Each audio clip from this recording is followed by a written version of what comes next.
Hello everyone and welcome back to our new video.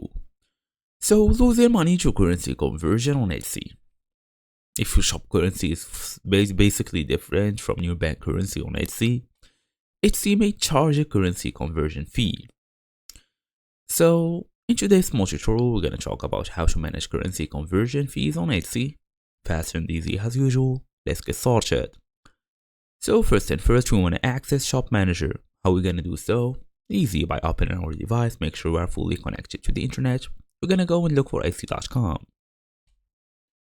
So right now, I'm just going to go tap on this website.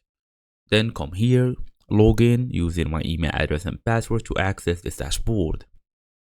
It's time now to go through this Shop Manager icon, tap on Finances, then go through the payment settings. Check your shop actual currency. If it's like US dollars, if it's like pounds, whatsoever, just go and check it. Make sure it matches your bank account currency if possible. So if not, review the Etsy conversion fee percentage in the fee breakdown.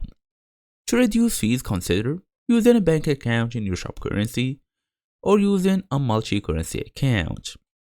As for like bonus tips, conversion fees apply per transaction, so keep it in mind.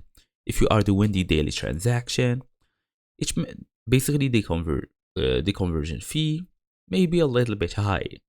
You should also check your payment account for exact fee amounts. Then international sellers should calculate net profit after the conversion.